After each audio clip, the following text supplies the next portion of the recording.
Amen. Magandang umaga sa ating lahat. Today, are you excited to give your contribution? Yup. To give benevolence. You know, bakit ba tayo nagbibigay, di ba? We always ask that. Way back in the time of God's people, God commanded the people of Israel to give a tithe, or the tenth of their income, to give to God as their form of worship. So, yung tithe nila, yung contribution nila, it's their worship to God. But not only that, it's also to show their sacrifice to God. And today, this is our contribution. Our contribution is our act of worship and our sacrifice to God. And I want to ask all of us, at what level ng sacrifice yung dapat na pinapakita natin whenever we give our contribution or benevolence? Well, let's look at the example of a woman in Mark chapter 14. Let's see here the example na meron siya. In Mark 14, starting in verse 1, the Bible says, "Now the Passover and the Feast of Unleavened Bread were only 2 days away, and the chief priests and the chief teachers of the law were looking for some slight way to arrest Jesus and kill him. But not during the feast, they said, or the people may riot." While he was in Bethany, reclining at the table in the home of a man known as Simon the leper, a woman came with an alabaster jar of very expensive perfume made of pure nard. She broke the jar and poured the perfume on his head. Some of those present were saying indignantly to one another, "Why this waste of perfume? It could have been sold for more than a year's wages and the money given to the poor." And they rebuked her harshly. "Leave her alone," Jesus said. "Why are you bothering her? She has done a beautiful thing to me. The poor you will always have with you, and you can help them anytime you want, but you will not always have me. She did what she could. She poured perfume on my body before trying to prepare for my burial. I tell you the truth, wherever the gospel is preached throughout the world, what she has done will also be told in memory of her." Wow. 2 days before the Passover, nakita natin that Jesus went in Bethany, dun daw sa bahay ni Simon the leper. And it's amazing kasi nakita natin dito that there was a woman, a named woman. Pero in our gospel, ang pangalan niya talaga is Mary of Bethany. She was actually the brother of Lazarus, yung pinabalik ni Jesus from the dead. And so sinabi ng Bible dito that she came with a very expensive perfume. Na ano ba yung perfume na dala-dala niya dito? Might be wondering dito. Champagne ba yan? Ay, perfume nga eh. Chanel eh. Ano ba? Ian Darcy. Ian Darcy yan. You know, she came with a perfume made of pure nard. And yung nard is actually a plant na nakikita lang in Himalayas of India or China. Wow. So imagine this perfume made all the way from India, traveled on foot in Israel. And so she offered this before Jesus. Sinabi dito that the cost of the perfume, sabi, it's a year's wages. 300 denarii. No, sa Pilipinas, ano ba yung minimum rate natin dito?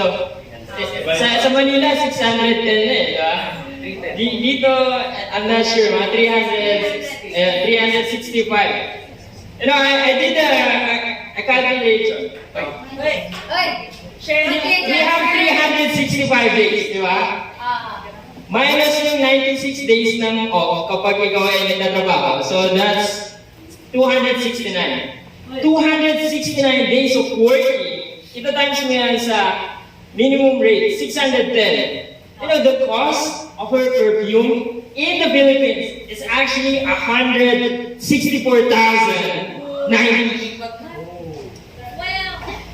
Ganun. Ganun yung cost. And yet, imbes na palakpakan siya ng mga disciples, we saw here how the disciples would rebuke her. Sabi, what a total waste! Sabi sa TPD. And yet for Jesus, nakita natin that Jesus commended him. In fact, sabi ng Bible dito, that whenever the gospel will be proclaimed, even yung stories niya will be proclaimed. You know, Mary showed her deep devotion by her sacrificial giving.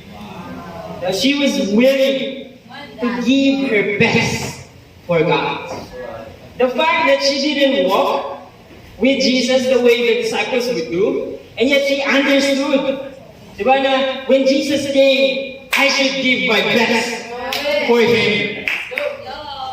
You know, for all of us, our best is not going to be different. It's not going to be the same. No, it will always be different. Sinabi ng Bible dito diba? She did what she could. So it means that your best is according to what you can. Yeah. Our best in giving our benevolence, our contribution, will differ sa kung ano yung kakayanan mo. In the campus, you know, limited yung allowance natin. Compared to the singles, di ba? The singles can give 1,000 every week. You know, ay grabe yan. Di ba? It's gonna be different from the marriage kasi may family, di ba?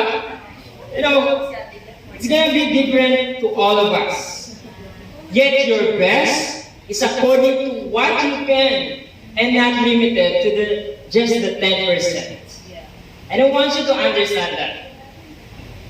We know that our contribution is always 10%. But if you know that you can give more, then that is your best. Today, I want to ask you, do you come with your best? You know, maybe today you are thinking, I'm just gonna give less. Or wala ko talaga akong mabigay. Pangkain ko na lang talaga ito. Pambayad namin ng bills, mag-auno na. Ay, tapos na. Diba? Asin mo na. Maybe you're thinking of just giving the leftovers. I want to encourage you, don't hold back. Come on. You know, Judas was critical at Mary in giving her best simply because he's not willing to give his best. In fact, Judas exchanged his best just for 30 shekels of silver. He exchanged Jesus just for this little amount. You know, today, are you willing to give your best even if it feels uncomfortable?